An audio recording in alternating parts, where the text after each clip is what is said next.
Hello students, great morning all of you. बेटा, कल हमने हिंदी में पार्ट 2 पढ़ा था जिसका नाम था बुद्धि की जीत। हमने इसका फर्स्ट पेज पढ़ा था। उसमें हमने देखा कि एक मंदविस नाम का सांप अपने दिमाग में एक योजना सोचता है और एक बड़े तालाब के पास आता है। वहाँ उस तालाब में मेंढकों का निवास था। सभी मेंढक सांप को देखते हैं कि यह कैसा सांप है जो हिलता भी नहीं है। अब हम आगे पढ़ेंगे अपने पाठ में। मेंढकों ने इस तरह का सांप पहली बार देखा था। बात चलते चलते तालाब में रह रहे मेंढकों के राजा तक पहुंची। मेंढक राज अपने सेनापति और मंत्रियों के साथ सांप से मिलने आया। मेंढक राज ने मंदविस से पूछा, तुम कौन हो और क्या चाहते हो? सांप तो मेंढकों को खा जाते हैं, पर तुम उन पर आक्रमण नहीं कर रहे हो। अब देखिए बेटे, हमारे सामने एक शब्द आया है आक्रमण। आक्रमण का अर्थ होता है हमला। आक्रमण मीन्स हमला। अब मेंढक राज कहता मंदविस को कि तुम कैसे सांप हो जो मेंढकों पर आक्रमण भी नहीं कर रहे हो। मंदविस ने धीरे से अपने फन को ऊपर उठाया। कई मेंढक डर के मारे भाग खड़े हुए, पर मेंढक राज कैसे भागता? वह तो राजा था। वह दम साधे और हिम्मत दिखाते हुए वहीं खड़ा रहा।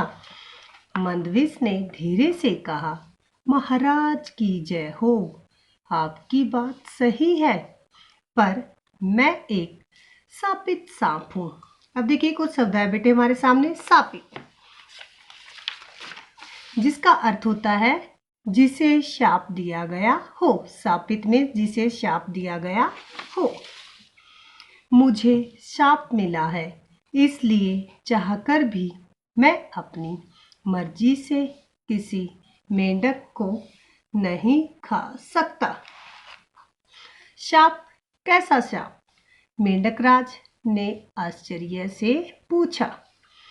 मंदविस ने बताना आरंभ किया।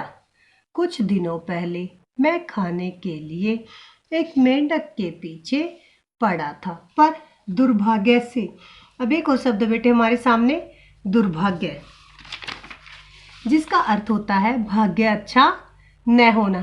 कई बार आपने सुना भी होगा कि अरे मेरा तो भाग्य ही अच्छा नहीं है। ठीक है, अब मेंढक राज को मंदविस कह रहा है कि दुर्भाग्य से मैंने एक ऋषि पुत्र को डस लिया। ऋषि ने मुझे शाप दिया, जा आज के बाद तू अपनी मर्जी से कभी किसी को नहीं खा सकेगा।